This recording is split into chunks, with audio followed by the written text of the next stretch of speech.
marocain de sciences économiques. Je vous souhaite la bienvenue pour cette conférence qui portera sur la loi de finances. La loi de finances 2022, c'est un petit peu, vous avez certainement remarqué, qui vient un peu tard ici. La MCA avait l'habitude, et on a l'habitude, c'est une tradition, vous savez tous, on présente la loi de finances. Najib, avait l'habitude de le faire. Et cette année, avec les deux intervenants, donc c'est Najib qui est là, et c'est M. Atouche qui est professeur universitaire ici à la faculté suisse. Donc c'est une tradition, on voulait garder vraiment cette tradition. On a, pour des considérations purement, on va dire, plus administratives de l'ASE pour la reconduction, du comité et tout ça. Donc on a vu que c'est toujours intéressant de présenter la loi de finances, pas la présenter mais de la discuter, mais à la lumière d'une nouvelle contrainte. Il y a certainement des choses qui se profilent. Ces contraintes, je pourrais peut-être résumer en 3 points. La première, sécheresse au niveau marocain, c'est quelque chose qui connaît malheureusement depuis quelques mois. C'est que ça peut être la production agricole, plus ou moins. Mais il y a d'autres contraintes qui sont beaucoup plus pressantes, celles des prix. Vous connaissez tous le contexte mondial, la pression sur les prix au niveau mondial du blé, des matières premières, du pétrole. Donc ça a des incidences sur l'économie mondiale, mais sur l'économie marocaine certainement. Et à travers cela, la loi de finances. Ces pressions, on va dire, sur les prix ont un impact direct sur les pouvoirs d'achat et pourraient aussi avoir des incidences sur le dialogue social, d'ailleurs au Maroc, en matière peut-être de reconsidération des salaires ou autres, et l'impact de ça sur certainement l'environnement de la loi de finances, son application. Donc peut-être, voilà le genre de questionnement qui peut être soulevé lors de cette conférence, justement sur la loi de finances. Donc sans tarder, je vais passer la parole à mes collègues, entre 20 et 25 minutes. C'est toujours un plaisir de les écouter, mais on est à 16h, on a jusqu'à 18h, 18h30 maximum, parce qu'on a une séance aussi de questions-réponses pour laisser le temps à la salle. Donc une fois les deux présentations ont lieu, je vous passerai la parole si vous avez des questions à poser aux conférences. Merci beaucoup, c'est Najib, d'avoir accepté l'invitation. Merci beaucoup à cher ami, c'est Toche pour aussi d'avoir répondu présent. Et c'est à vous. Merci.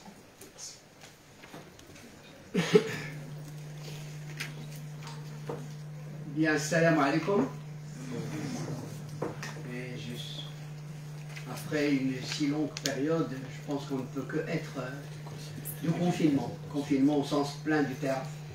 Je pense qu'on ne peut qu'être heureux de vous retrouver, de se retrouver. Et même si, bon, vous allez voir, je suis un peu fatigué, j'ai un peu attrapé froid, mais bon, je vais essayer quand même. Vaille que vaille, je ne pouvais pas, je ne voulais pas ne pas honorer cet engagement.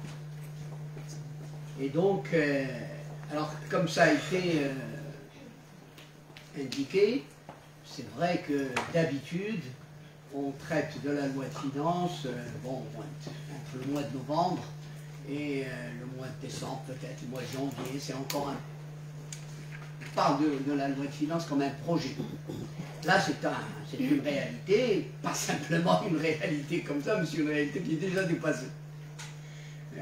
À l'heure où nous parlons, je vais vous le montrer, l'essentiel, tout l'édifice et tous les artifices qui ont permis le montage de la loi de finances sont remis en cause. Donc c'est pour ça qu'on a choisi ce titre, Loi de finances 2022, les nouvelles contraintes, et alors, ça c'est moi, l'exigence de réforme, et en vérité c'est ça, l'idée, si je dois, le pitch, si je dois résumer, je dirais que la loi de finances est désuète, hein, elle est largement dépassée, mais les contraintes, les anciennes et les nouvelles, mais ne laisse pas beaucoup de marge de manœuvre, hein, ne laisse pas beaucoup de possibilités, et je dirais même que donc impose plus que jamais, la réforme. Et en l'occurrence, on est en train de parler de loi de finances, et comme on a fait ce partage, si Artaud chez moi, moi je parle un peu des recettes, lui il parle des dépenses, et donc pour moi c'est la réforme fiscale, évidemment, dont il est question. Et donc, le fil c'est simple. Il y a une évolution des nouvelles contraintes qui rendent la loi de finances caduque. Lesquelles? On va les voir. 2. Il faut une réforme. Mais d'abord, pourquoi? Et donc, on va essayer de comprendre qu'est-ce qui, dans le système actuel, rend tout à fait impérative la réforme. Et, troisième moment, quelques éléments de cette réforme. J'espère avoir d'ailleurs plus le temps, je vais essayer coûte que coûte de réserver plus de temps pour la réforme, parce que, bon, je pense que l'analyse du système, bon, beaucoup parmi vous ici la connaissent, même si on actualise les chiffres chaque année, etc. Bon, en gros, l'analyse reste là. Donc, voilà. Alors, donc, voilà les trois moments, le contexte, le système fiscal et la réforme. Alors, le contexte et les nouvelles contraintes Schlum. Contexte politique économique, je dirais que, au départ, il y a quand même des points positifs. Hein, lorsque cette loi de finances a été publiée, lorsqu'elle a vu le jour, on était sur la fin d'une année qui était marquée par un certain nombre de faits, je dirais plutôt positifs. Hein. Et c'est pas chaque année que ça arrive. Hein. On peut dire en 2021 une sorte d'alignement des étoiles. Hein. On a eu le fameux, le dit modèle de développement. C'est quand même pas tous les jours, même si on peut en penser ce qu'on veut, c'est pas tous les jours que le pouvoir nous dit hop hop, voilà, il y a un modèle de développement qui vous donne la vue, la vision pour 2035. Donc c'est bien, je veux dire, on peut être d'accord ou pas, mais c'est bien. 2, un nouveau gouvernement, également c'est bien. Il y a un nouveau gouvernement qui arrive, il nous propose son programme, donc là aussi il nous donne une visibilité pour les 5 années à venir, et donc c'est une bonne chose en soi. Et enfin, je dis avec beaucoup de précautions, dès que le mois d'octobre, novembre, on commençait, on avait l'impression, on pensait que la pandémie semblait marquer un répit, comme en fait il y a eu plusieurs moments, hein, des moments de flux et de reflux, et on était plutôt à un moment de reflux. Et donc, trois éléments qui pouvaient porter quand même à l'optimisme. Alors, ça ne pouvait pas durer, ça aurait été trop beau. Très rapidement, les déceptions et les mauvaises nouvelles vont s'accumuler. Alors, là aussi, je les résume très très rapidement. Le dit nouveau modèle de développement commence dès le départ, déjà à être, on va dire, très diversement, on va rester gentil, hein, on va dire très diversement apprécié. Le moins qu'on puisse dire qu'il est loin de faire consensus, ça je pense que je ne risque pas de heurter qui que ce soit en disant cela, mais surtout, il devait quand même, dans la logique de ce modèle, il devait faire l'objet d'un pacte national,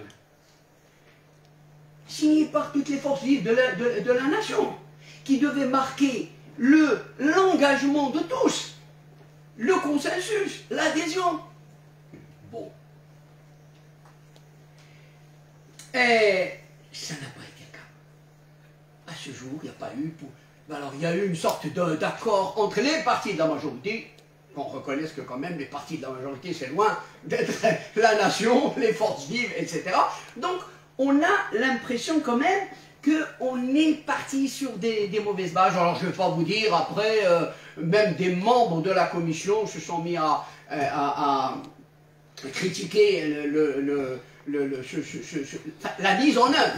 La mise en œuvre, hein, tout en commençant simplement par dire que la mise en œuvre est loin de ce qu'ils avaient pensé, etc. Je passe.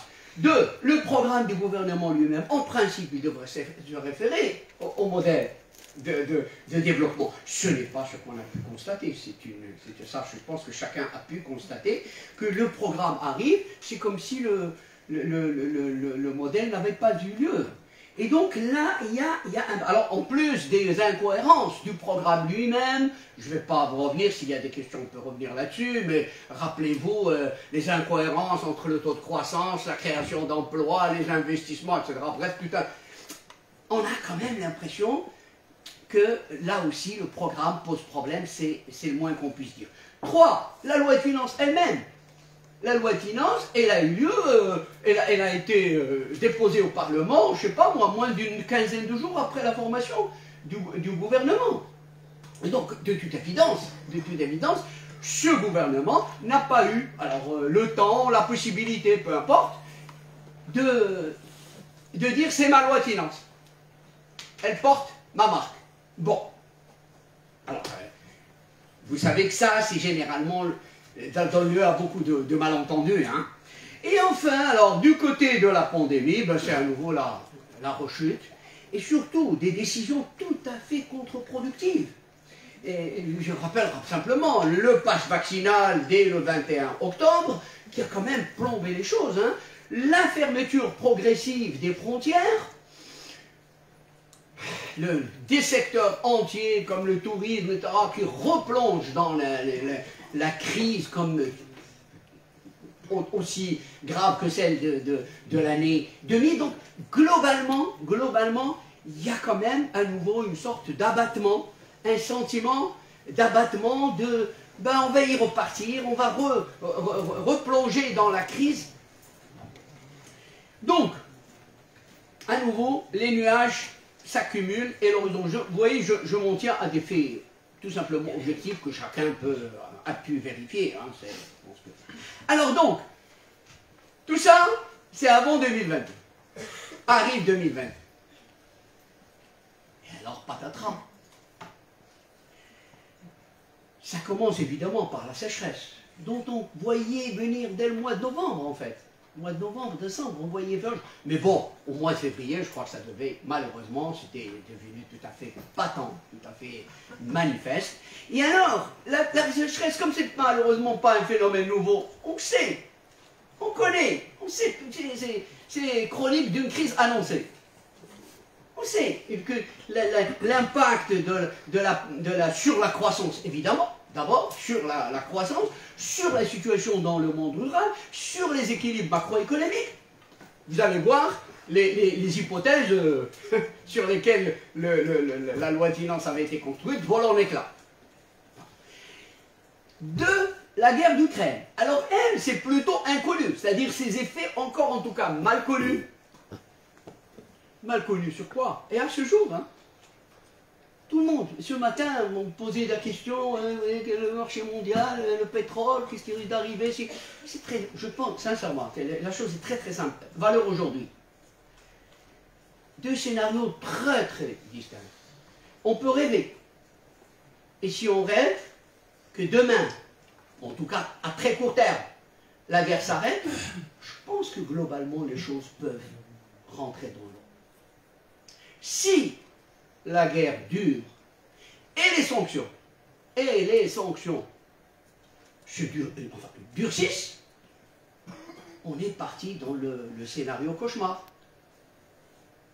Et donc, évidemment, c'est mal connu. On ne sait pas encore quel est l'impact, en particulier sur le Maroc. Là aussi, je ne veux pas trop prendre de temps là-dessus, mais l'impact sur la sécurité alimentaire, la sécurité énergétique, le budget de l'État, l'endettement du pays, tout ça, c'est des impacts. Pour l'instant, on ne mesure pas. Donc ne comptez pas sur moi que je donne des chiffres d'impact, mais on sait que ça va être effectivement, selon, à mon humble avis, selon qu'on évolue vers l'un ou l'autre de ces scénarios, la situation peut être très très différente. Voilà. Et ça, on nous parle. Déjà, on a... bon, vous savez, je ne parle pas aux jeunes, mais ceux qui, comme moi, ont fait leurs études supérieures dans les années 70, on était obsédés par la stagflation. D'ailleurs, avant, on connaissait l'inflation, on connaissait la stagnation, autour de la courbe de Phillips, tout ça. Mais la stagflation, boum, elle a fait, dans les années 70, c'est-à-dire une situation de hausse des prix importante, couplée avec une stagnation, une crise économique, une croissance du PIB qui ne dépasse pas 1, 2, 3%. Non. Et depuis, et ben on a oublié ça. Depuis les années 80 jusqu'à aujourd'hui, ben, regardez vos manuels, je ne sais même pas ceux qui ont fait l'économie depuis 10 ou 15 ou 20 ans, peut-être qu'ils ne savent même pas ce que c'est que le concept de stagflation. On avait oublié ça. Eh bien, il revient. Voilà. Il revient, c'est évident. Je veux dire, alors, là aussi, je ne veux pas vous... je ne peux pas anticiper, je ne peux pas aller loin dans les prévisions, mais c'est évident que là, à l'heure où on parle, il y a un effet inflation importée, première chose, il y a un effet crise. Je vais vous le montrer, c'est évident que les 3,2 de croissance prévus par la loi de finances ne vont pas être réalisés. Et donc, on est déjà dans ce scénario de stagflation. Mais, si la crise dure, eh bien, on peut se retrouver avec des chiffres beaucoup plus importants. Une crise plus profonde et des hausses de prix plus importantes encore. Et donc un phénomène de stagflation comme on l'a vu dans les années 70. Bon, je m'arrête là. Alors donc, je vais passer, et ça c'était le contexte. Le texte, ce qui dans le texte de la loi de finances mérite question. Alors, je vais pas, ça c'est les orientations, parce qu'il y avait quand même des orientations, hein, dans le genre, je ne m'arrête pas là. Par contre, ça c'est intéressant. Ça c'est les hypothèses sur la base desquelles a été construite la loi de finances, la loi de finances 2020. Et vous voyez, alors il suffit simplement de passer en revue tout ça et vous allez voir. Je viens de vous le dire, croissance 3,2, déjà le HCP, Banque Mraeb, enfin les instituts qui régulièrement font tout, baisse de 1-2 points. Tout dépend là encore une fois, parce que l'impact sécheresse, il est connu, il est là, on le connaît. Et je vous rappelle que malheureusement, on va avoir c'est une des sécheresses les plus dures depuis 40 ans. Avec un impact sur la production. Vous savez, selon qu'on fait 30 millions de quintaux, là 100 millions de quintaux, là tout change. L'année dernière, on avait fait quand même 103 millions de quintaux. Cette année, si on fait 30 millions, mais pour la had. Et donc tout de suite, ça vous donne l'impact sur le taux de croissance, ce qui est donc certain. Si les gens prudents disent entre 1 et 2, bon, en tout cas, c'est le chiffre, il faut le diviser par 2. D'accord? Bien. 2. Le déficit budgétaire. Est-ce que j'ai besoin? C'est évident que, règle d'abord aujourd'hui, alors les chiffres qui sont ça et là avancés, c'est-à-dire l'impact sur ou l'impact. L'impact via la caisse de compensation, du maintien de la subvention via le gaz butane, Bordeaux. Parce qu'entre nous, le sucre et le blé, c'est 7, 8 milliards, je moyenne.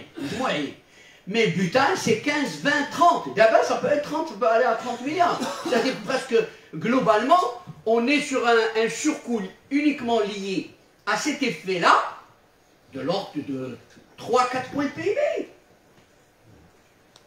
Ça veut dire que les 5 points, je ne retiens que ça, je ne retiens pas le reste. Je ne retiens pas, pour y revenir, l'impact de la fameuse protection sociale généralisée, l'AMO qui, en principe, cette année, d'ici la fin de l'année, elle doit être généralisée. Et personne ne prévoit le coût de ce que l'on sait, c'est-à-dire de ce que l'on sait, ce que le gouvernement a annoncé. La facture annuelle est de l'ordre de 51 milliards. Répartis à raison de 28 pour les bénéficiaires, et 23 milliards, je crois, pour l'État. Fais-nous les 23 milliards de l'État. Fais-nous. On ne les voit pas dans les lignes budgétaires. Bon.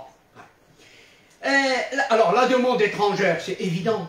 La crise, elle est d'abord... Alors, surtout en Europe, qui est de loin notre premier partenaire économique, vous connaissez tout ça. C'est évident que la crise qui, je répète encore une fois, surtout si elle perdure, la guerre perdure, etc. 5,9, 6,7 de demande étrangère. Alors bon, 80 millions de, je dis, 80 millions de cadeaux, si on fait le tiers, ça sera pas mal, on pourra dire merci au bon Dieu. Le taux d'inflation, 2%, c'est évident déjà, les premiers chiffres, les premières prévisions du HCP indiquent qu'on va être certainement à plus de... Je répète, dans ces choses-là, moi je préfère être prudent, mais en tout cas, si on tient juste le roc de la chose, c'est évident que ce taux-là sera multiplié par 2. On peut être, c'est ce que j'ai dit tout à l'heure, on n'a pas besoin d'être très pessimiste pour arriver à en tout cas, le chiffre, moins de 2. C'est ça la prévision. Moins de 2, maladie. Il vole en éclats. Alors la même chose, alors vous imaginez le cours du pétrole, 65, on est à plus de 115. Maintenant, je ne sais pas, j'ai pas vu ce matin, mais on est on se dirige, on peut se diriger là aussi. Vous savez, les prévisions d'Eba aujourd'hui, en fonction de ce que je viens de dire, en fonction de la guerre et les sanctions. La guerre dure, les sanctions durcissent, on va à 200, je ne sais pas si vous avez lu, Poutine lui-même, il a parlé de 300 $. Vous imaginez un peu, 300 $. Bon, peut-être qu'il y a de l'exagération, mais il ne faut pas imaginer que c'est des choses qui auraient pu penser. Vous savez, en avril 2020, le cours du pétrole était à moins de 20 $. 20 $. Bon, allez, on passe. La même chose, alors pour le gaz butane, on passe. Les dollars, évidemment, les cours du dollar, euro, dirham, etc. Tout ça, bon, je pense que vous voyez, bref, je ne vais pas prendre beaucoup de temps là-dessus. Vous voyez bien que toutes ces hypothèses volent en éclats. Donc, à partir du moment où tout ça vole en éclats, eh bien, le problème pour le gouvernement, pour ceux qui gèrent la loi de finances, qui est largement dépassée. Alors là, entre parenthèses, vous savez que tout de même, selon la loi organique des finances, il y a plus qu'une raison, plus qu'une justification pour qu'en fait, il y ait une loi de finances rectificative. Toutes les raisons sont là. Normalement, si on était dans un pays qui respecte les institutions, qui respecte la loi, qui respecte le droit, on doit faire une loi de finances rectificative. C'est-à-dire qu'on doit revenir vers les élus, on doit discuter, etc. C'est évident. Bon, vous savez bien que nos gouvernements ont horreur des lois de finances rectificatives. Je peux dire que ça est, depuis que la loi de finances du Maroc indépendant existe, on a dû faire ça 4 fois. 4 lois de finances. Depuis 1991, on a fait ça une fois, et en 2020, 2 fois. La main pour vous dire, bon. Donc, ça n'est pas bon. Actuellement, ça n'est pas bon. C'est pas simplement un exercice technique d'experts, etc., d'évaluation, tout ça. Ça n'est pas bon parce que ça ne participe pas de cette nécessité d'adhésion collective à un projet. Ça ne motive pas les gens. Comment expliquer aux gens, par exemple, aujourd'hui, qu'il va falloir serrer la ceinture? Il va falloir peut-être accepter de nouvelles taxes. Il va falloir peut-être renoncer à des choses qui étaient prévues, qui ne sont... Comment le faire sans qu'il y ait cet exercice démocratique d'explication? Alors, donc, la difficile équation, je suis à la difficile équation. Vous avez d'un côté les nouveaux problèmes et ensuite les problèmes qui sont là depuis longtemps. J'appelle les anciens. Je vous mets les nouveaux problèmes rapidement. Sécheresse, la guerre et la pandémie, nous disons les nouvelles contraintes. Les anciens, une structure de dépenses très rigide, les salaires, je vous rappelle que les salaires, peut-être que mon ami Artoche en parlera tout à l'heure, la dette, évidemment, le service de la dette, le service de la question des dépenses de sécurité, la question des retraites, lancinante question des retraites, la CMR, je vous rappelle que la CMR, en dépit des réformes paramétriques qui ont été faites, est à nouveau au bord du précipice. Bref, bon, tout ça, ça implique. Alors, j'en ai parlé tout à l'heure, la question de la couverture médicale qui doit être généralisée cette année, on ne sait pas comment. Évidemment, la question de la baisse des ressources fiscales, je vais y revenir tout à l'heure. Et enfin, tout ça, avec tout ça, on doit quand même rester sur un niveau de déficit budgétaire acceptable. Acceptable d'abord par les institutions financières qui ont le regard très près de ce que nous faisons. Donc, ça veut dire que j'ai dit tout à l'heure, on avait prévu 5,9. Bon, si on reste à 7, autour de 7, c'est tenable. Si c'est au-delà, ça devient problématique. Et voilà. Et donc, c'est ça les contraintes. Alors, quelle voie de sortie dans ce cadre-là? Donc, les possibilités se réduisent et les marges de manœuvre s'amenuisent. Donc, d'abord, la situation économique et sociale ne permet pas une répercussion pleine des hausses des cours. Ça, il faut bien comprendre ça. Et on va, pour l'instant, vous allez à la station, vous payez plein pot. Il y a une répercussion, il y a même les abus que vous connaissez, tout ça. Mais ça, si ça continue de monter là, d'une manière ou d'une autre, il va falloir réguler. C'est pas possible. C'est pas possible. Donc, une répercussion, comme elle se fait d'abord, pleine et entière, moi je dis jusqu'à 13 dirhams, peut-être 14. Et encore, je ne sais pas, c'est tenable, mais au-delà, donc si le baril continue à monter au-delà de 150, là, ça va être un problème. C'est clair. Alors, l'endettement, là aussi, arrive à des limites objectives. On va y revenir. Objectivement, pas encore beaucoup de marge de manœuvre. Le financement, alors, vous avez vu là, j'essaie de voir quelles sont les voies à explorer pour financer, pour essayer. J'ai dit d'abord, la situation économique ne permet pas la répercussion. Deux, l'endettement arrive à des limites. Le financement par la politique monétaire, vous voyez bien que c'est un tabou. Banque de Maghreb ne veut pas en entendre parler. Et donc, on se prive du coup d'une possibilité de financement qui aurait pu être internationale. Ça, vous savez que c'est un débat qu'on a depuis au moins 2 ou 3 ans sur cette question avec la Banque centrale. Et enfin, les fameux financements innovants, c'est-à-dire, en clair, bon, on y reviendra là aussi, si vous voulez, je ne veux pas prendre beaucoup de temps, mais je vous assure que c'est dangereux. C'est pas simplement très très limité, mais c'est dangereux. C'est-à-dire, au moment où vous préclamez la généralisation de la protection sociale, donnez 5 CHU, à commencer par le plus important, le CHU Ibn Sina, à Vicenne, en location, là en l'occurrence c'est la CNR, bref, c'est un problème complexe, dangereux, et en tout cas de toute façon ne permet pas beaucoup de possibilités de... Bien, alors donc, vous voyez, j'élimine, qu'est-ce qui reste? La réforme fiscale, mais j'espère que j'essaye d'arriver à un cheminement logique. Je ne commence pas pour vous dire « Oh, il faut la réforme fiscale ». Je vous dis « les problèmes, les alternatives qui restent, les possibilités, est-ce qu'il reste autre chose que la réforme ?» D'ailleurs, alors, on dirait, pour une fois, on est d'accord avec le FMI. Pour une fois, on est d'accord. Et si vous avez pris connaissance du dernier rapport qu'il a fait sur le nouveau modèle de développement, c'est intéressant, il faut le lire. Qu'est-ce qu'il vous dit? Il vous dit que le financement du modèle n'est pas assuré, loin de là. Il n'y a pas. C'est ce qu'on a dit dès le début. C'est parmi les critiques majeures qu'on a faites au Nouveau, c'est que des projections, des ambitions, etc. magnifiques.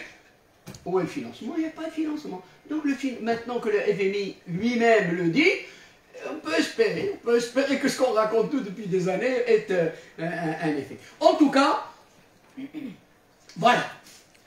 Première partie. Deuxième partie, d'abord, je vais toujours avec cette démarche qui vous amène aux besoins de réforme par les faits, tout simplement, et les chiffres les plus crus. Je suis à la démonstration. Il faut faire une réforme fiscale à partir de quoi? À partir d'un système que aujourd'hui, tout le monde à commencer par les responsables. À commencer par 2000 experts qui se sont réunis 2 fois en 2014 et en 2019 dans les assises fiscales. Tout le monde fait le constat que c'est un système qui est inefficace et inéquitable. Et moi j'ajoute, dialectique peut-être des formations, il est inefficace parce que inéquitable et inversement. Et vice-versa. Alors, qu'est-ce que ça veut dire? Allège, là encore une fois, je pense qu'il y a plein de gens ici qui suivent ce que je raconte, et donc rassurez-vous, je ne vais pas revenir sur des choses que vous connaissez, etc. Ce qui m'intéresse ici, c'est simplement mettre le doigt sur des problèmes liés après qui vont retrouver la réforme. C'est-à-dire, quand on met le doigt sur un problème ici, ben en fait déjà, on sait, la partie réforme, qu'est-ce qu'il faut réformer. C'est ça la démarche que je vais essayer de prendre. Alors, je vous mets les indicateurs à la fois de l'iniquité et de l'inefficacité du système. D'abord, et après je vais passer rapidement les schémas. Pression fiscale globalement stable, des structures qui sont dominées par les impôts indirects et 3 impôts majeurs, une concentration dans la concentration doublée d'iniquité et d'inefficacité. Tout ça, je vais vous montrer, ce n'est pas des mots comme ça, tout ça c'est avec des chiffres et des statistiques officielles. Les 3 impôts, également, les principaux, qui sont centrés en fait sur des minorités tout simplement, très peu de contribuables contribuent réellement en fait aux recettes fiscales. Et enfin les dépenses fiscales coûteuses, injustes et inefficaces. Voilà. Donc, à partir de ces 5 points, rapidement, voyons. Alors, la pression fiscale, vous connaissez certainement ce schéma, je l'actualise chaque année, et regardez. Qu'est-ce qu'il faut en tirer? Une seule chose, on est dans un pays où la pression fiscale est tout à fait, sur la longue période, elle est à 42 ans, là. 42 ans. Sur la longue période, on est, si vous enlevez quelques pics, globalement, on est entre 20 et 22%. On n'est pas dans un pays, et c'est la moyenne à peu près des pays en développement. Et donc déjà, on n'a pas une capacité de mobilisation qui est très moyenne, mais à la limite, vous le savez bien, ce n'est pas ça le problème. Le problème n'est pas le niveau, mais c'est la structure. Le problème est que ces 20 ou 22% sont très inégalement répartis, et vous allez voir donc tout de suite. Alors d'abord, ça vous connaissez, on est déjà une configuration qui reste finalement, ça fait 40 ans qu'on a la même structure. En gros, 40% d'impôts directs et 60% d'impôts indirects, c'est-à-dire la TVA, les taxes à la consommation intérieure, etc. Je passe. Tout ça, c'est des choses que vous connaissez. La concentration fiscale, vous le savez bien, on a 3 impôts. Regardez, 3 impôts. La TVA, enfin, c'est le fameux top 5 hein, que j'actualise régulièrement là aussi. La TVA, rapporte presque 40% des recettes, 39%. Zid l'IS 21%, ou zid l'IR 18%, ça vous fait tout de suite 3 impôts. Donc en fait, le système repose sur un trépied qui fait que 3 impôts rapportent, regardez, 78%. Si vous rajoutez les 2 taxes à la consommation, qui sont les taxes sur les produits de l'énergie, et la taxe sur le tabac, vous êtes à 88%. Voilà. Donc c'est une concentration extrêmement... Alors maintenant, c'est pas ça, il ne faut pas s'arrêter à ça. Parce que si on veut réformer, on ne peut pas s'arrêter simplement à ce niveau-là. Il faut aller maintenant au niveau de chaque impôt et voir qu'est-ce qui ne va pas. Et donc, c'est la concentration dans la concentration. C'est-à-dire que ce n'est pas simplement un système qui repose sur 3 impôts. C'est qu'au niveau de chacun de ces principaux impôts, il y a une extrême concentration sur une minorité de contribuables qui paient. Et le reste, donc, ne paie pas. Ou paie très mal. Et donc, alors, j'ai ce que je vais, là aussi, je vais annoncer, après je déroule simplement les figures. Un impôt sur le revenu, vous le savez, tout ça, je pense que vous le savez, c'est essentiellement un impôt sur les salaires. Je vais vous le montrer. L'IS, une poignée d'entreprises, de grosses entreprises qui le paient. La TVA, acquittée par une infime minorité d'assujettis. Et enfin, le dénominateur commun, c'est qu'on est face à un système qui est horriblement, massivement fraudé. Voilà, tout simplement, massivement fraudé. Alors, donc les figures, pour vous dire, alors, regardez l'IR, Regardez, ça c'est les 75%, c'est les salaires. Et vous voyez, alors à part ça, après, toutes les autres, vous savez que l'IR c'est 5 catégories de revenus, évidemment les salaires, mais aussi les revenus professionnels, mais aussi les revenus et les profits fonciers, mais aussi les revenus et les profits financiers, et enfin les revenus agricoles. Tout ça, c'est un quart. Les salaires, 3 quarts. Je passe. Prenons les revenus professionnels. C'est intéressant parce que les revenus professionnels, c'est tout. C'est les commerçants, c'est les artisans, c'est les avocats, c'est les médecins, c'est tout. Et on sait que c'est une catégorie qui ne paie pas. Alors, je vous dis, il y a 3 ans, il y a eu un peu une campagne pour ça, et on a pu avoir quelques chiffres intéressants. Parce que c'était un magma qui n'était pas très connu, on ne savait pas trop bien, on sait qu'il ne paie pas assez, mais on ne sait pas trop bien. Eh bien, j'ai retiré trois points qui sont intéressants. La première, c'est que l'IR, donc l'impôt sur le revenu sur les revenus professionnels, eh bien, il représente à peine moins de 2 milliards, c'est-à-dire moins de 5% des revenus, des recettes de l'impôt sur le revenu. 6 personnes sur 10 ne contribuent pas en matière d'IR. C'est-à-dire 6 personnes, 60%, ne paient rien. Rien.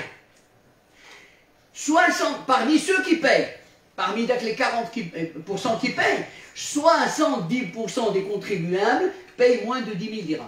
Et je répète, le dirham, là-dedans, vous avez les avocats, vous avez les médecins, vous avez les architectes, vous n'avez pas que le petit commerçant du coin, etc. Vous avez bien. Bon. Autre élément, et vous allez voir après, on ne peut pas, quand on connaît ça, on ne peut pas après partir réforme, ne pas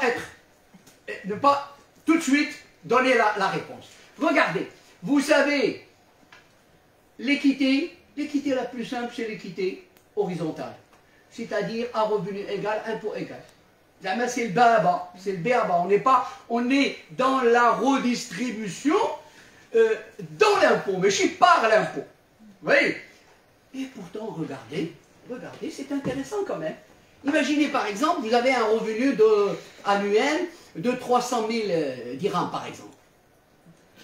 Si vous êtes un agriculteur, 0. Je dis bien.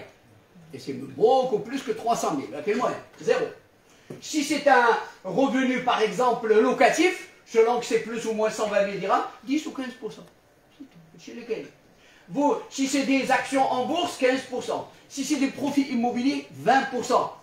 Si profits fonciers, 20%. Revenus occasionnels, 30%. Et puis si c'est des salaires, 38%.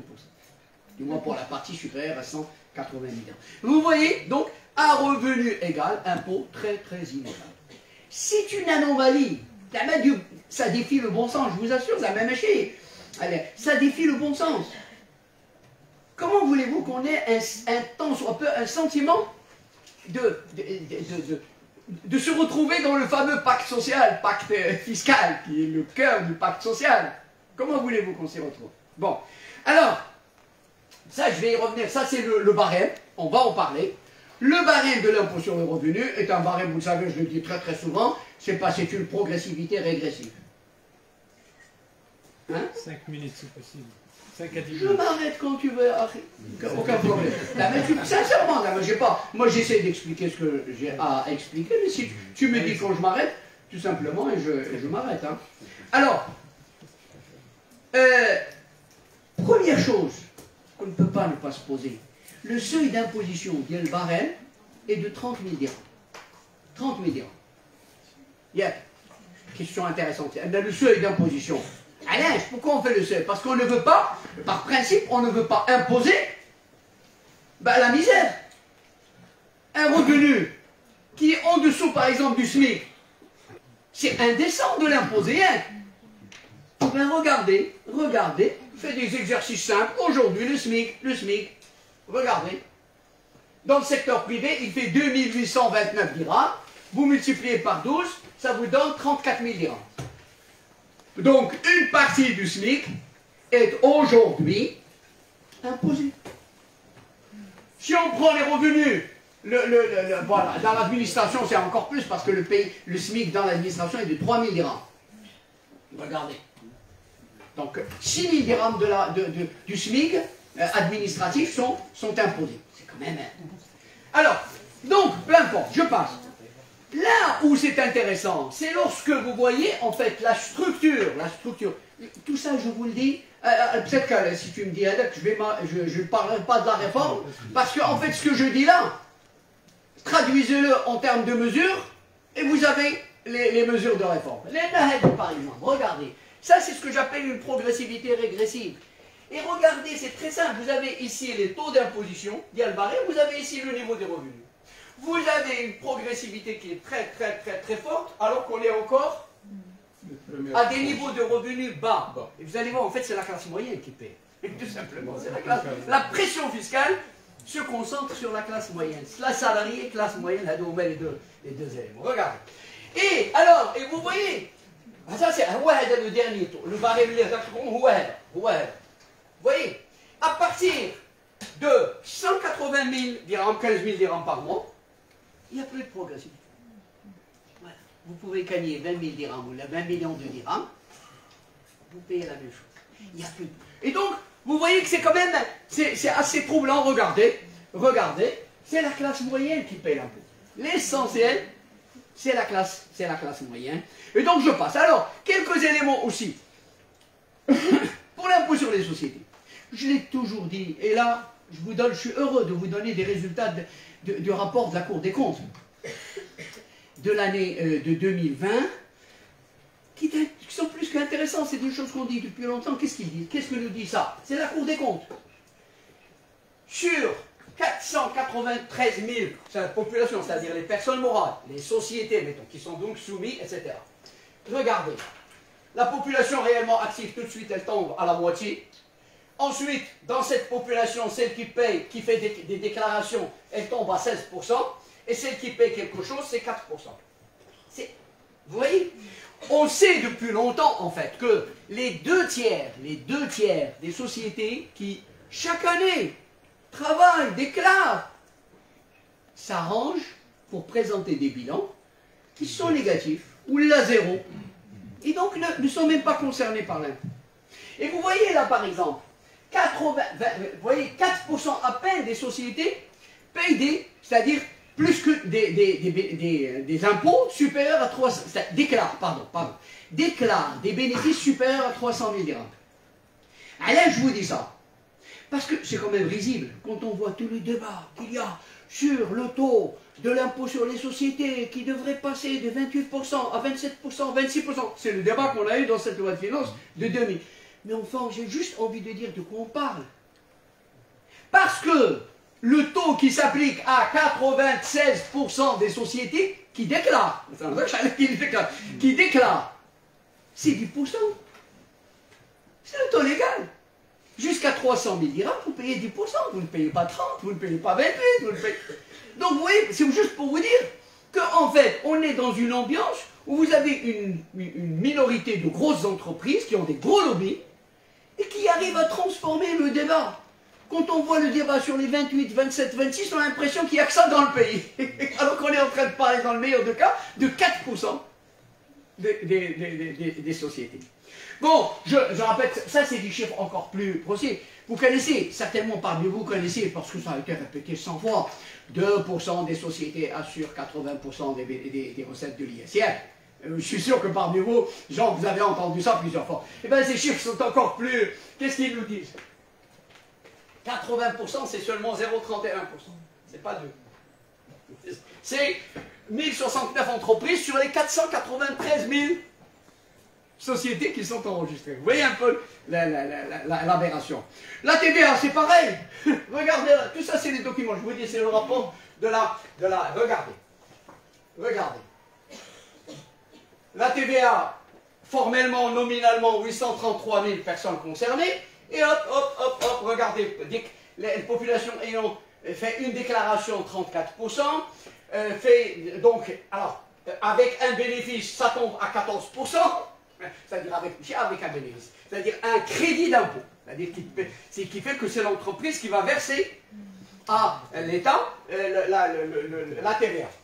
Et regardez, celles qui font des déclarations et payent plus que 100 000 dirhams représentent 0,8%. Alors, je m'arrête là pour ces chiffres, il y en a encore d'autres, hein. Je pense que ce n'est pas la peine de vous... Un mot sur les fameuses dépenses fiscales, parce qu'on est au cœur aussi. Parce que vous savez, tout ça, je viens de parler de ce qu'on appelle le régime des droits communs. Les dépenses fiscales, c'est un régime d'exception. Et le régime d'exception, ça veut dire quoi? Ça veut dire qu'on a on a pratiquement 306 mesures, dont d'ailleurs on arrive à évaluer que 259, donc on n'évalue pas tout. Et donc en termes de manque à gagner pour l'État, dernier chiffre, donc là c'est les chiffres de 2021, c'est dans la loi de finances 2022, 29,5 milliards de dirhams.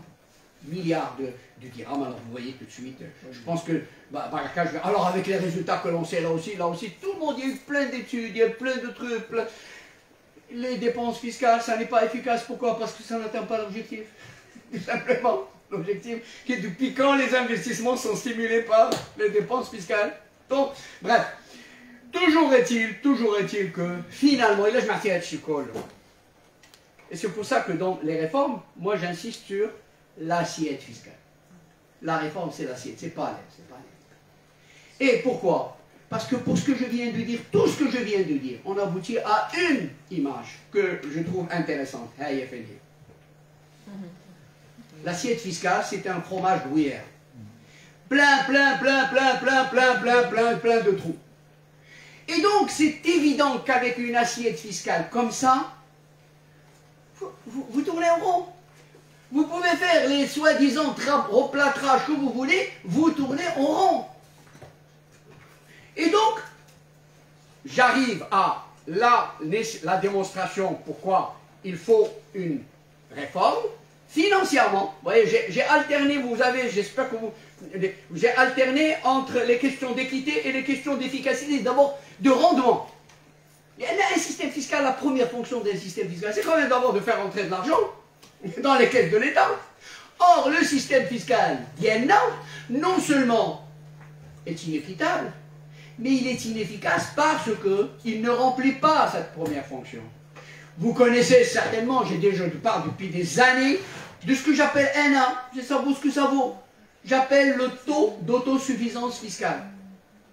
C'est un concept qui permet de comprendre les choses pleinement. Je vois le taux d'autosuffisance fiscale. C'est un ratio très simple. Vous mettez au numérateur les recettes fiscales qui restent dans le budget de l'État, évidemment, et vous mettez dans le dénominateur les dépenses du budget général de l'État. Et l'idée est très simple, c'est de dire, quand j'ai 100 de dépenses, en contrepartie, les recettes fiscales, qu'est-ce que mon système fiscal me permet de collecter comme ressources pour pouvoir faire ce que j'ai à faire. Eh bien, regardez, 55%. Les chiffres de 2022, sur la base des données de 2022, le taux, regardez, sur une longue période, c'est un ratio que je rappelle, que je calcule depuis 80, hein. Il fut une période quand même où ce taux était monté jusqu'à 85%. C'est pas rien. Mais regardez après. Et on est à 55%. Donc, pourquoi dire cela? Tout simplement pour vous dire que quand on connaît ça, chronique d'une crise annoncée, ça veut dire, c'est évident qu'à 55%, vous êtes acculé à l'endettement. Mais qu'est-ce? Parce que vous savez bien, comme on n'est pas un pays pétrolier, on n'est pas un pays avec des gisements, ce qu'on appelle les recettes non fiscales. Si ça, dès que 55, à 60, à 62, 63, il restera toujours un bon tiers, au moins un bon tiers, de dépenses non finançables. Autrement que par l'emprunt. Par l'emprunt. Et donc, voilà, ça, je vais m'arrêter là. Non, mais j'ai pas parlé de la... Un petit mot sur la réforme. Les questions. Alors, si vous voulez que je parle de la réforme, l'endettement, voilà, résumons, j'ai quand même fait l'effort de vous résumer les choses. La réforme fiscale, si vous voulez, je reviens tout à l'heure. Si vous ne voulez pas, un problème, vous ne serez pas fâché. Yallah, allez.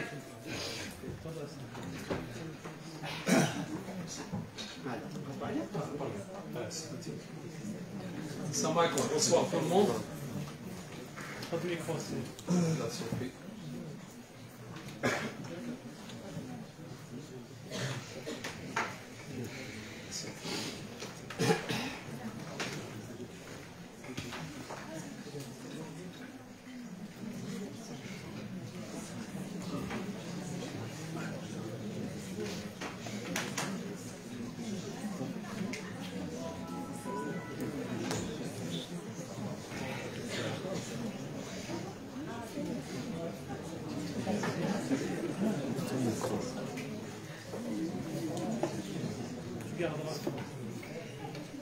Bonsoir tout le monde. Ravi tout d'abord de retrouver un peu l'esprit du présentiel, en réalité avec des salles assez pleines. Et peut-être M. Raouf aurait dû nous demander On aurait dû prendre une l'amphisiège, peut-être. C'était assez intéressant parce que je vois que les gens sont intéressés à suivre un débat. Et ce qui montre également que même le débat de la loi de finances, bien que généralement le débat avant décembre en tant que projet, ça reste d'actualité. Je vais l'expliquer pourquoi il reste d'actualité. Non seulement parce qu'il y a du monde qui est présent, mais parce qu'il est porté par un gouvernement, voté par un parlement, subi par une économie. Et parfois, ce subi par cette économie, ça peut être pluriannuel. Certaines décisions qui sont prises dans le cadre de la loi de finances, différemment des autres lois, parfois, bien qu'il est annuel, mais il a un impact, je dirais, structurel. Entre guillemets, on la qualifie de conjoncturel, parce qu'il fait partie de l'un des outils de la politique budgétaire, mais ça reste un outil qui est redoutable quelque part. J'ai en tête par exemple maintenant rien que la fiscalité des coopératives, hier, qui date d'il y a longtemps, 2005, est dure. C'est-à-dire c'est des décisions qui ont été prises il y a une trentaine d'années, mais qui restent. Donc bref, sans s'attarder sur cette première introduction qui montre que quand même la loi de finances reste un outil intéressant, parce que l'État, au moins marocain, inscrit dans ses orientations les principales réformes, y compris celle des plans stratégiques et des stratégies structurelles, ce qu'on peut appeler les dépenses de l'année concernant volet État, volet qui vient du budget général de l'État ou celui des comptes spéciaux de trésor ou ceux qui viennent par exemple des Sigma et j'en passe. Ce que j'aimerais partager avec vous, c'est une réflexion autour du titre suivant et bien évidemment on se complète parce que je ne vais pas réinventer la roue. On travaille sur la même matière, sur la même pâte. Et donc, c'est certain qu'il y aura des redondances sur certaines choses, mais j'essaierai d'être bref quand je sens que c'était quelque chose que cher Najib a déjà touché. Je suis ravi de le rencontrer cette année de novembre à aujourd'hui, 3 fois, en conférence, je dirais, que ce soit sur les questions de loi de finances ou également sur les développements. C'est là où on rêvait un peu à haute voix. Donc cette réflexion porte sur les finances publiques 2022 entre une ambition portée par les 10 commandements du gouvernement, c'est pourquoi j'ai dit portée par un gouvernement, et entre une réalité que nous vivons.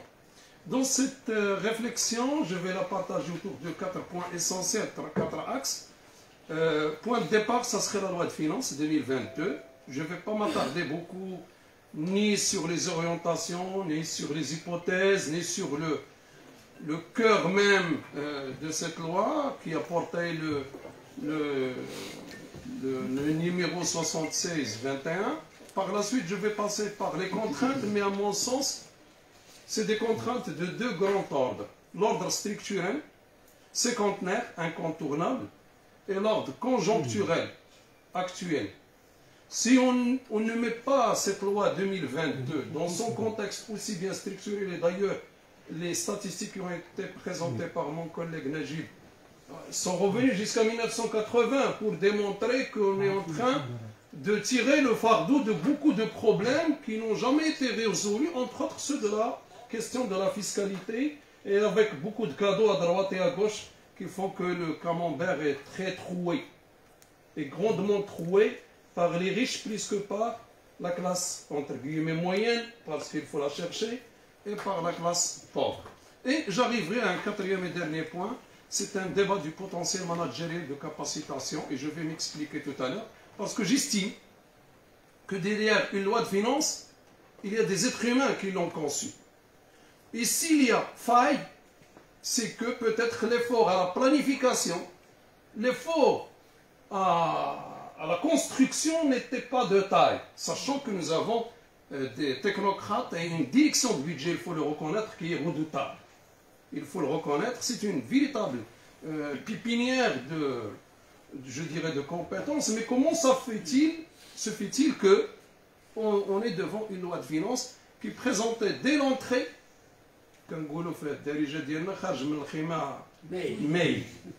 comment ça se fait-il que... Ok, rapidement, point de départ de la loi, je vais aller directement sur ce qui fait le cœur de la loi. Le cœur de la loi, c'est ce tableau-là, avec quelques remarques rapides.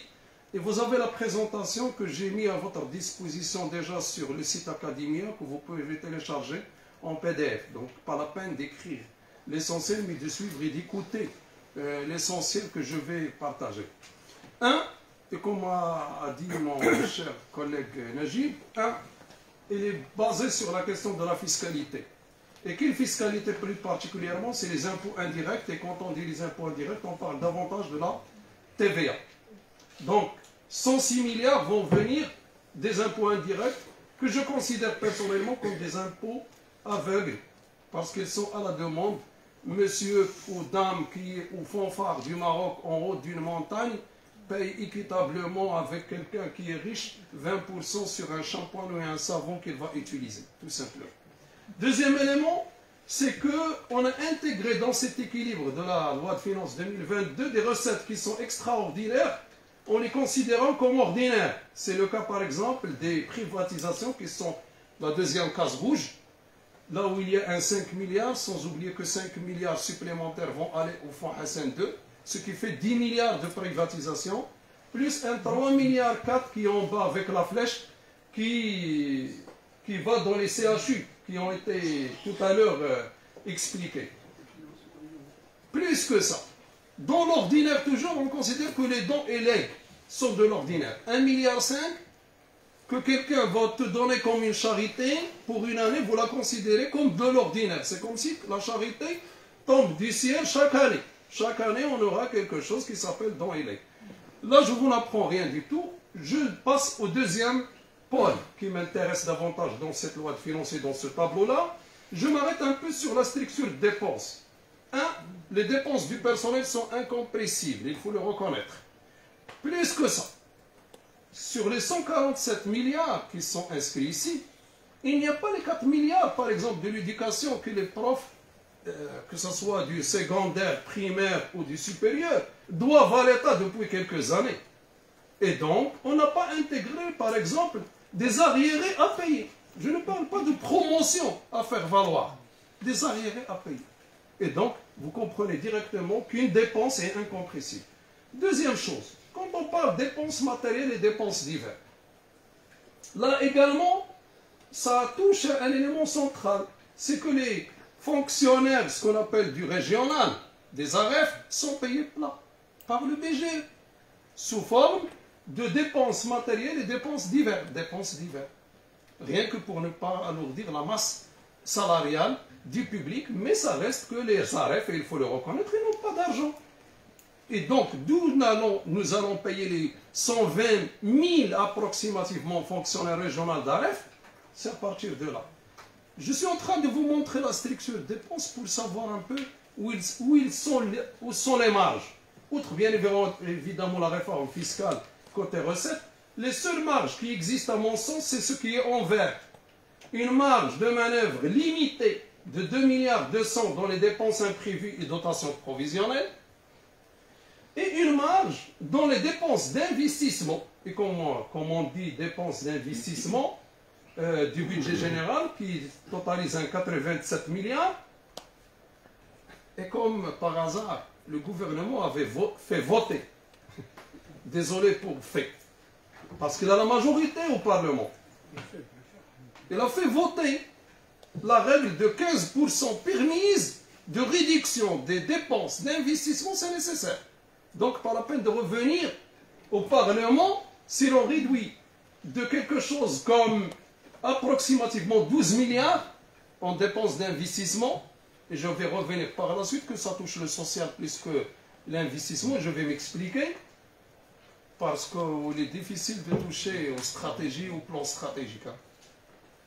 Difficile de me dire je vais toucher à la stratégie d'émergence industrielle, mais facile de dire que je vais toucher aux ambulances, par exemple de la santé. Chose qui a été déjà testée en 2014, quand on avait supprimé à l'époque 600 millions de dirhams pour le secteur de la santé. Ok. Donc, et avec tout ça, voyez un peu le fardeau de la dette. Voyez un peu le fardeau de la dette.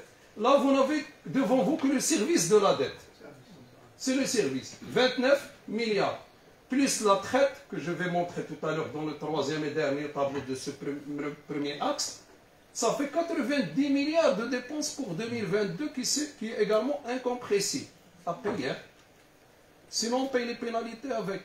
Et donc, ce qui ramène que la dette publique rapportée au PIB, au global, il faut intégrer les établissements et entreprises publiques, tourne autour de 93, si je vais au commissariat au plan comme référence, 96% comme des calculs que j'avais faits par rapport au PIB marocain. Ça, rien que pour la dette publique, alors que Madame la ministre, chaque fois quand elle parle de la dette publique, elle ne parle que de la dette du Trésor. C'est normal, parce que ce n'est pas tout le public qui est avisé. Je passe au troisième et dernier élément de ce premier axe, avec quelques remarques d'ensemble. Également, là, vous avez déjà un déficit d'entrée entre dépenses, avec les recettes que nous avons, dépenses de fonctionnement, dépenses d'investissement, vous avez 100 milliards de déficit. Si j'ai mis les segments et les comptes de spéciaux trésor, je ne les ai pas détaillés parce qu'ils sont censés être équilibrés. Ce qu'ils rapportent, elle est dépensé a priori avec un petit reste qui reste des comptes spéciaux trésor qui avoisine les 40 millions de dirhams. Et on y va maintenant avec tout ce qui est amortissement. C'est les 61 milliards, c'est la traite dont j'ai parlé tout à l'heure, qui complète les 29 milliards, ce qui nous donne 90 milliards. Et le déficit maintenant n'est plus de 100 milliards 3, mais de 164 milliards. D'où va-t-on financer? On va financer de l'emprunt. La dette génère la dette. Et donc, c'est comme si on va payer les 90 milliards de la dette avec quelque chose qui s'appelle là-bas 105 milliards d'emprunt, dont les 2 tiers sont du marché intérieur, bancaire intérieur particulièrement. Et quand je dis l'intérieur, je n'apprends pas puisque j'ai un public d'étudiants également qui ici allait chercher derrière l'effet d'éviction. C'est que les autres agents n'auront pas côté système bancaire à avoir et donc c'est l'État qui aspire. Et en fin de compte, avec de la gesticulation, on a un endettement qui est prévu pour cette année 40 milliards externes. Si l'État s'amuse maintenant pour aller chercher plus d'endettement à l'international pour solutionner le problème de la loi de finances actuelle, cela nous posera un problème en 2023. Pourquoi?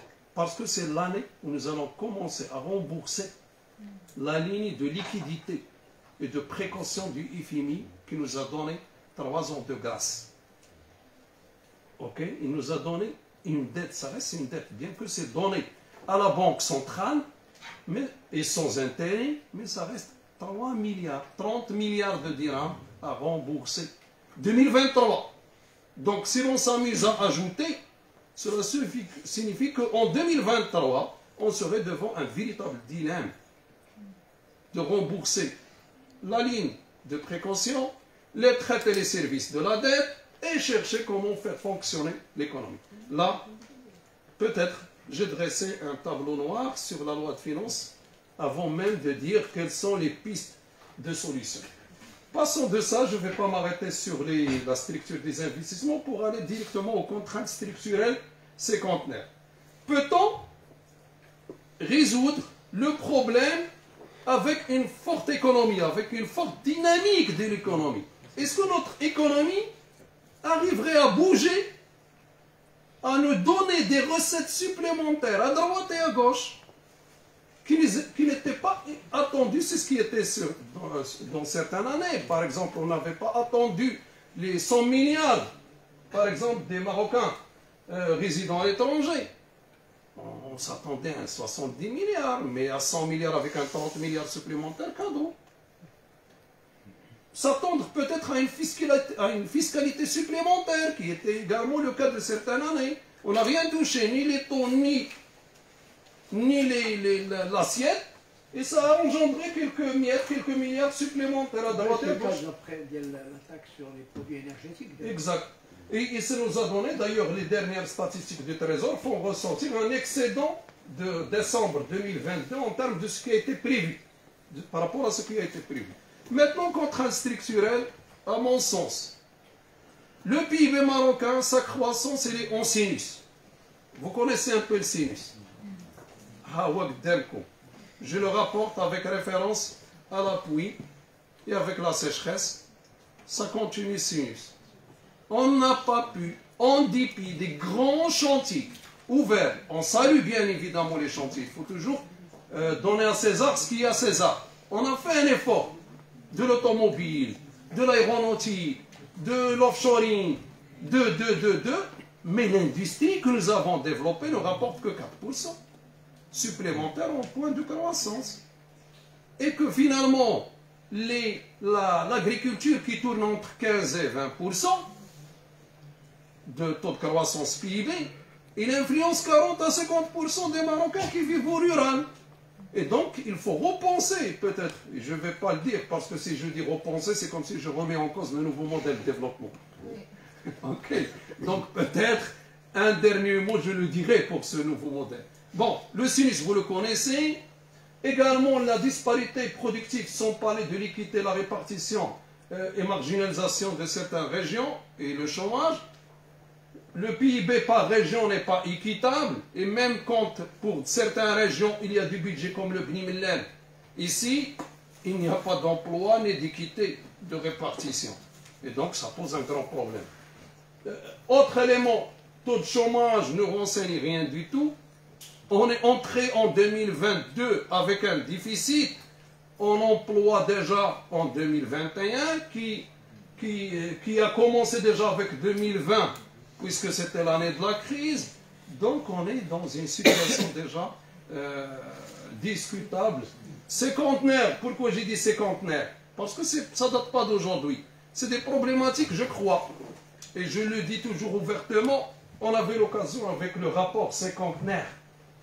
C'est là où nous avons perdu un moment fort peut-être de faire une petite touche nouvelle. On a perdu maintenant de 2005 à aujourd'hui 15 ans pour redire presque la même chose, mais d'une manière différente tout simplement, pour ceux qui lisent un peu les choses. Passons également dans cette structure toujours séquentenaire.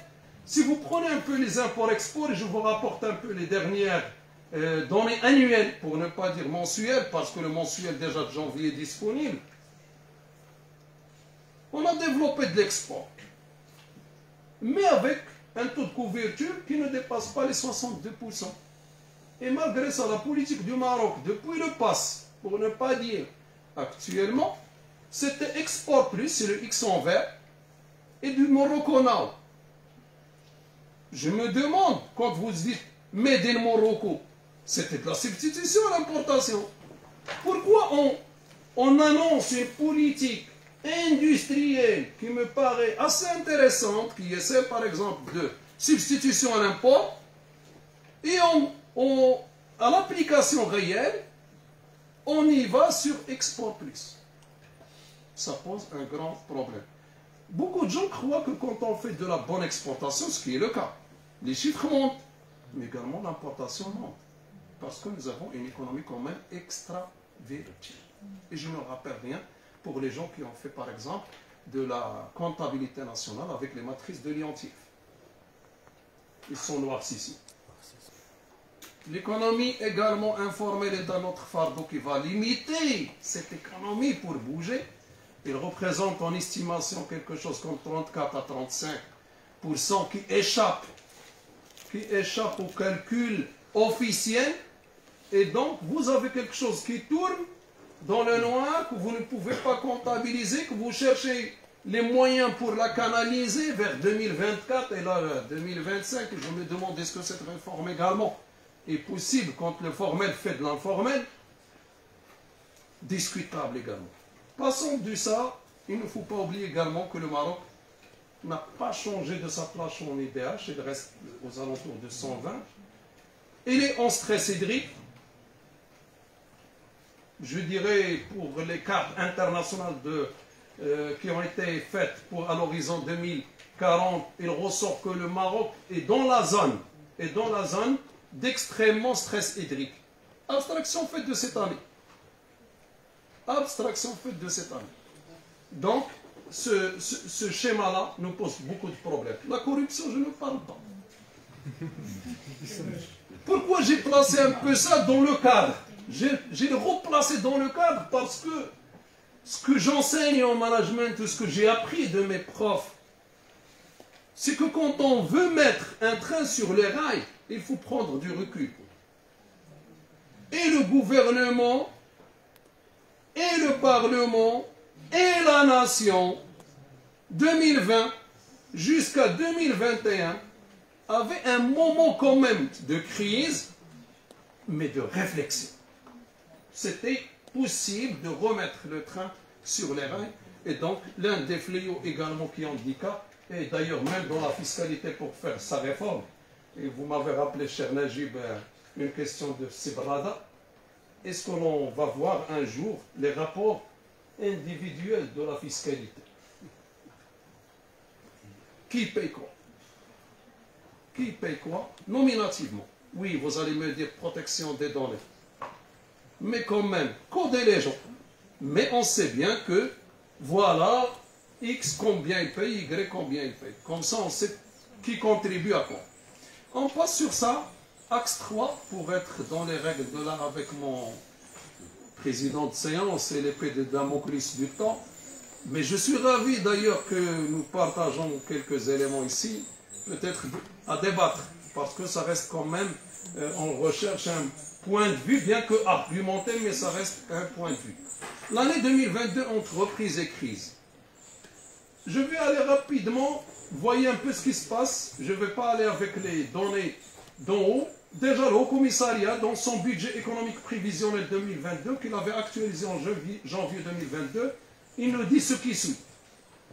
Le PIB ne serait que de 2,9 dans la meilleure des situations, donc déjà 3,2 n'est plus là. Il nous dit également que la valeur ajoutée non agricole va chuter quand même entre 2021 vers 2022, il serait de 3,5. Que la valeur pêche, agriculture va tomber de moins 1,6, mais ça va s'actualiser quand même après mars. Et que l'inflation, jusqu'à nouvel ordre, serait de 1,8, et j'ai vu les statistiques du Fonds monétaire international, et j'avais peur parce que 3 ans prochains, ça serait de l'inflation. Sur les 3 années, ce chiffre que vous voyez là ne va pas baisser. Pour le Maroc, c'est ça les perspectives du Fonds monétaire international. Bref, si l'on voulait compter sur l'épargne intérieure, vous voyez qu'il est sur un tronc baissier.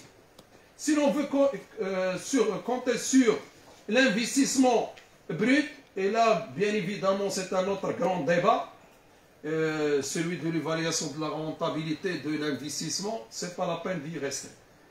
Vous avez des ménages qui souffrent de morosité, qui manquent de confiance. Regardez les derniers chiffres.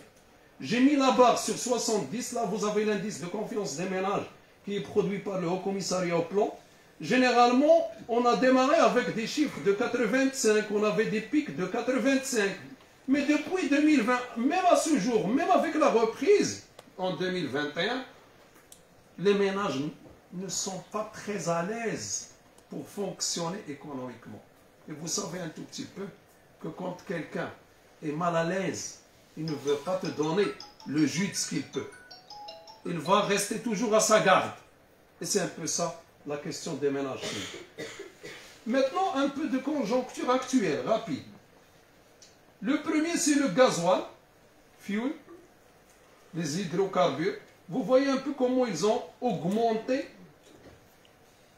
et comment, c'est les chiffres de janvier. Janvier 2021, le point où il a, la courbe, voilà l'explosion. Le blé, c'est que mangent les Marocains. Explosion. Heureusement, on équilibre avec quelque chose, les engrais. Ah, l'OCP va servir à quelque chose maintenant. Elle va servir au moins en termes de rentrée d'équilibre extérieur. Maintenant, ce que réalise l'OCP, je ne vais pas promettre aux Marocains qu'ils vont recevoir directement quelque chose de l'OCP. Mais ce qu'il va donner à l'État pour s'en sortir, ça c'est le plus important. Parce que, et peut-être pour ne pas pousser un peu le cran, et je vous réponds rapidement, l'OCP va vous dire mes investissements ne le permettent pas. L'ONCF va vous dire mes investissements qui sont par endettement ne le permettent pas. Ces rentrées vont équilibrer mon plan de financement. Ils ne vont pas équilibrer l'économie dans sa globalité. Passons sur ce point-là. Je ne rappelle rien sur la... J'ai repris uniquement, et d'ailleurs, chiffre à l'appui, comme a dit cher Najib, c'est un peu la situation du Maroc en carte, telle qu'elle a été produite par le ministère de l'Agriculture. Puisqu'il est le ministère qui est chargé de voir ce qui se passe dans la pluviométrie et sur la situation hydrique du pays. Vous voyez un peu que la grande moitié est rouge. La moitié orientale est orange. Là où vous voyez un peu en fait de jaune, c'est un défaut de reprise de carte, c'est du vert. Parce que quand on reprend d'un document original et on copie, mais malgré ça, j'ai mis les références. Faites attention, chers étudiants. Voilà toutes les références. اجتماع لجنة القطاعات الإنتاجية برنامج كذا الذي كان بتاريخ. هذا هو الأمانة العلمية. الأمانة العلمية ما كنقول والو سي لا بيغ دي زاني 2021-2022 la pluviométrie n'était que de 76 mm. Mal répartie dans le territoire, le Gharb Loukous, c'est un peu les zones qui ont reçu le maximum et certaines zones n'ont même pas de quoi boire aujourd'hui. Là où je viens, moi, ils boivent déjà de l'eau. Moi, je vis en ville avec vous. Je suis un peu notable et nanti. Mais une partie de ma grande famille, ils boivent un eau qui est un peu salé. S'il n'est pas salé, il est quand même marron un tout petit peu. Ok, bref. Passons également à la question des barrages, pour ne pas s'alourdir. Passons également à la question de l'Ukraine-Russie.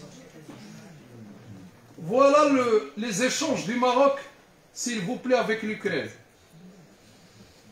On croit qu'ils sont très loin dans la carte, mais ils sont très proches dans nos ventres.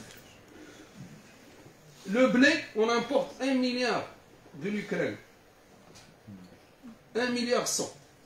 Et je me souviens, il y a quelques années, que nous avons fait au Maroc 2 fois l'appel international pour avoir de blé quand on avait la sécheresse. Les États-Unis à l'époque, et le Canada n'ont pas répondu présent. C'est l'Ukraine qui a répondu présent pour sauver ce qu'on appelle le stock stratégique du blé du Maroc qui avoisine les 4 mois. Qui avoisine les 4 mois de blé. Autrement dit, en fermeture, en situation de fermeture, je parle sous bien évidemment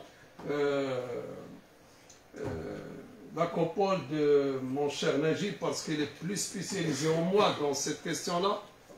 En fermant les frontières en autarcie, on aura une autonomie de 4 mois de blé. Tablons sur le changement des habitudes des Marocains en termes de consommation, on peut aller jusqu'à 6 mois. pas mal. On peut y aller à 6 mois, peut-être. Mais ça reste optimiste. Non, c'est pour... Tu reviens. Parce que j'ai dit, je parle ici, parce que je ne suis pas un agroéconomiste. C'est pourquoi j'ai pris j'ai mis le bouclier. Hein. Vous êtes marocain, vous savez que c'est impossible. Ok, de toute façon. Donc, rapidement, vous avez le rouge. Nous avons quand même les engrais nous sauvent dans cet équilibre si les choses reprennent maintenant. Comme a dit Chernejik, si ça dure dans le temps, ça poserait des vrais problèmes. Voyons un peu ce qui se passe avec la Russie.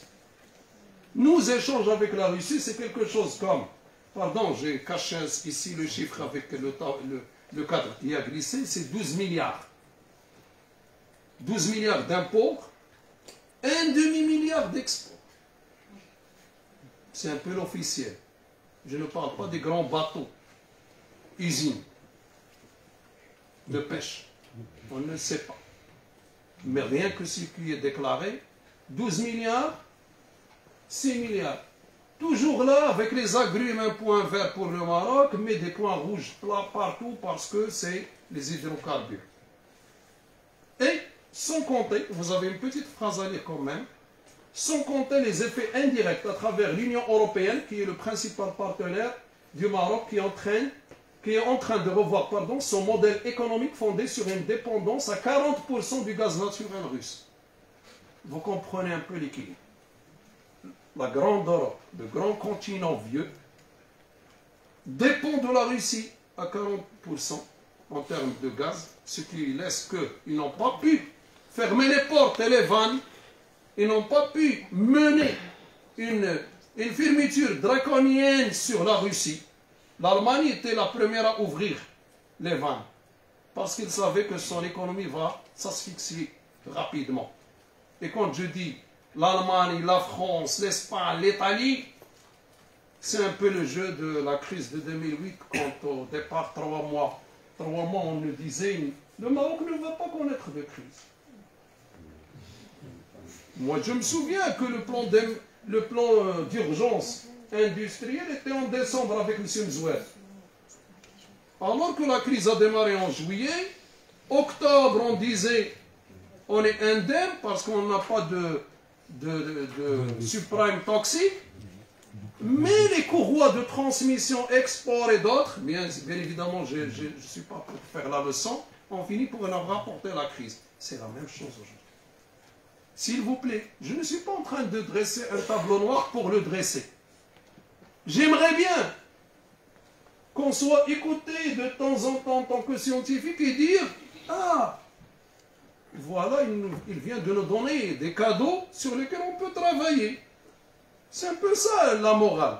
Nous ne sommes pas là comme scientifiques pour dire ou pour pénaliser quelqu'un. Non, c'est loin de là. On est en train de mettre les doigts sur là où l'on peut jouer pour sortir un peu de la crise. Ou de trouver au moins une bouée de souffle pour continuer le chemin. Bref, encore 5 minutes si vous permettez. Pas plus. Pas plus, un débat du potentiel managériel de capacitation est loin des 3 R. Je m'explique. 2020, avril, quand j'écrivais un peu sur la crise jusqu'à juin, j'ai jeté un petit concept, ou disons peut-être un petit mot, en disant le Maroc a besoin de 3 R. Reprise, relance et repositionnement économique. Au moment où le gouvernement et l'État parlaient de relance, je disais à l'époque que les fondamentaux ont été touchés. Et il faut reprendre tout d'abord, c'est un peu à la Rostov, les 5 étapes de développement de Rostov, il faut remettre tout d'abord les fondamentaux à leur place avant d'aller à la relance. Maintenant j'abandonne. J'avais tort. J'étais peut-être avant le temps pour parler de 3 R. Parce que quand même aujourd'hui la crise russe qui est venue de nulle part, l'Ukraine russe qui est venue de nulle part, géopolitiquement, m'a dit qu'il nous faut maintenant la capacitation. Tchemkin. Ce n'est même pas la reprise. Comment, certains l'appellent la résilience. Mais résilience quand vous avez la capacité de résilience. La capacitation, c'est un concept qui a été utilisé beaucoup par les gens qui travaillent sur la finance islamique dans la situation des personnes défavorisées ou pauvres quand on va essayer de les amener à être autonomes. Au lieu de leur donner le poisson, on va leur apprendre à avoir eux-mêmes le poisson. Le Maroc aujourd'hui a besoin, non plus à mon sens, de 3 heures, il a besoin de capacitation. Et pour faire la capacitation, nous avons besoin de managers. Et je m'inscris dans le New Public Management. Nous avons quand même une grande mastodonte d'hommes d'État que je viens de rencontrer, quelques-uns rien que ce samedi avec M. Driss Benhima et autres, qui peuvent repenser, c'est des vrais managers quelque part, dans une autre vie. On en a besoin de toutes les énergies du Maroc pour contribuer à remonter le pont et à chercher ce filon de diamant qui nous manque. Rapidement, nécessité une évidence. La nécessité, c'est un peu toutes les inégalités sociales spatiales. Et avec un État social qu'on vient de discuter, a-t-on les moyens pour le faire? On a mis en place un nouveau modèle de développement qui parle un peu de libérer les énergies, de la confiance et j'en passe. Dans ce nouveau modèle de développement, on parle de doubler à l'horizon 2035 le PIB et d'aller progressivement avec un taux de 6%. Maintenant, on est devant le dilemme que ce 6% reste discutable. Le Fonds monétaire international, comme a rappelé mon ami, ne nous rappelle rien du tout. Il nous a applaudi en tant que bon élève, mais malgré ça, il a dit que vos réformes nécessiteront des besoins de financement assez intéressants et que ces financements nécessitent un cadre macroéconomique cohérent et stable. Dans la complexité, est-ce que l'on peut rêver de la stabilité? Est-ce que l'on peut avoir un développement déséquilibré à la Hirschman ou à la François Pire? Je vous rappelle, Cédric, c'est le cours de PSD. Ah. Peut-on avoir ça? Pas tout à fait évident. Je passe rapidement à un appareillement pour vous montrer que nous manquons quelque part de capacité managérielle pour aboutir à ma conclusion finale. Les 5 objectifs fixés par le nouveau modèle de développement sont devant vous pour s'en les lire. Je les noté OS1, OS2, c'est-à-dire objectif stratégique 1, objectif stratégique 2, 3, 4 et 5, qui disent que nous voulons un Maroc prospère, compétent, inclusif, durable et audacieux. Souvenez-vous rien que des OS. On va passer maintenant à jouer. L'objectif quinquennal, OQ, intermédiaire, qui sont des objectifs intermédiaires, qui ont été élaborés par le gouvernement et qui ressortent du pacte de coalition des 3 parties essentielles qui constituent le gouvernement, nous parlent des 10 commandements que vous avez ici. Souvenez-vous seulement, s'il vous plaît, OS1 à OS5, et maintenant de OQ, c'est-à-dire objectif quinquennal 1 jusqu'à l'objectif quinquennal 10. C'est ce que j'aimerais que vous reteniez maintenant. Ok? Sans aller dans trop de détails. Maintenant, faisons un petit appareillement. Faisons un petit rapprochement. Je rapproche maintenant quoi? Je rapproche les objectifs stratégiques qui sont à l'extérieur en vert, vous les voyez, et avec un en rouge, OS5. C'est-à-dire OS5, on n'a pas touché carrément. On n'a pas touché. C'est quoi ce OS5? La gouvernance et l'administration. À mon sens, dans ce que j'ai lu il y a longtemps, et ce que j'ai appris, c'est que la Banque mondiale, 1994, et c'est Feu Hassan de Rahimallah qui nous rappelle, c'était le rapport de la crise cardiaque, ou de l'arrêt cardiaque. Et l'un des secteurs pointés de doigt, c'était l'administration et la gouvernance. Comment ça se fait que les objectifs quinquennaux ne croisent pas avec l'OS gouvernance et administration que superficiellement?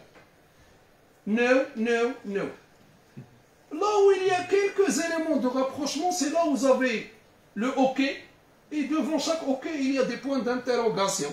Je vous laisse bien évidemment découvrir avec le papier qui a été mis à votre disposition, mais de découvrir rapidement que si l'on croise l'OS avec le quinquennal, il n'y a pas de concordance. Rare une concordance. Autrement dit, le quinquennat jusqu'à nouvel ordre n'est pas dans le nouveau modèle. Ça, j'ai admis que par hypothèse, ce qui est dans le nouveau modèle de développement est indiscutable. C'est ça mon hypothèse de départ. Mais sinon, si je m'amuse à discuter, ça reviendrait à autre chose. Je ne m'amuse pas. Mettons là et marchons. Rapidement, dernier, si j'ai la mémoire bien, l'avant-dernier slide, c'est rapprochons maintenant les objectifs opérationnels avec les objectifs du quinquennat ou avec les objectifs OS. Qu'est-ce que l'on découvre?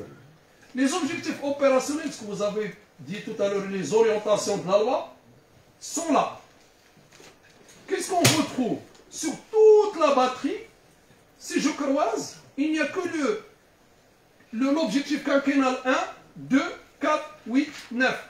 C'est-à-dire le 3, le 5, le 6, le 7 et le 10, 5 objectifs du quinquennat, on ne les retrouve plus dans la loi de finances.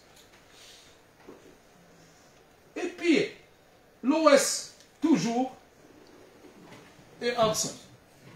Bref, deux conclusions majeures, si vous me permettez. Moi, je suis venu au départ avec l'espoir de chercher des pistes de sortie de cette loi.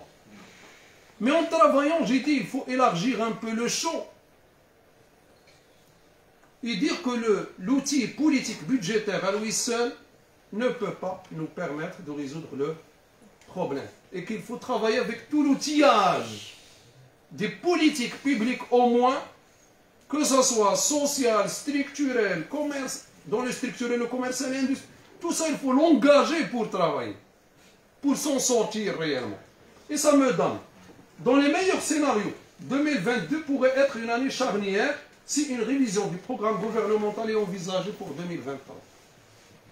D'abord, نبداو من مارس نخدموا يخدموا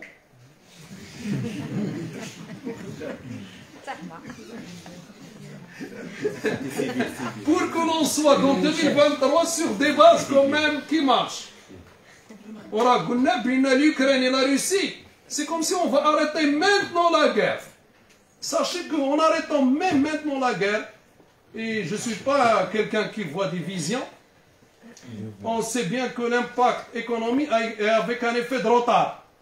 Et l'effet de retard me fera traîner jusqu'à la fin de l'année. Donc rêvons pour 2023 à mon sens et gardons ce qu'on peut en capacitation pour 2022. Deuxième des choses, faute de quoi? Si on ne s'assoit pas réellement, ils ne s'assoient eux, réellement. Faute de quoi? Une loi rectificative avec couperet surtout dans les dépenses d'investissement ne serait que du sauve qui peut afin d'esquiver momentanément les tendances lourdes qui pèsent sur l'économie marocaine. Je tiens à vous remercier. Il faut entreprendre autrement pour changer le Maroc, pour aller avec la piste verte. On a des clés d'or qu'il faut chercher quelque part afin de pouvoir avoir cette médaille. Et les médailles, ils se méritent. Ils ne sont pas donnés comme ça. Ils sont donnés pour les enfants, pour les encourager, mais ils ne sont pas en or. Mais pour avoir un vrai médaille, il faut le mériter. Désolé, demain je quitte. D'autres quittent. Mais le Maroc reste.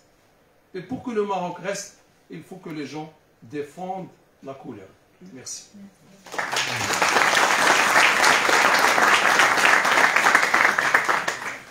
Merci beaucoup, chers collègues, chers amis, pour vos interventions assez riches.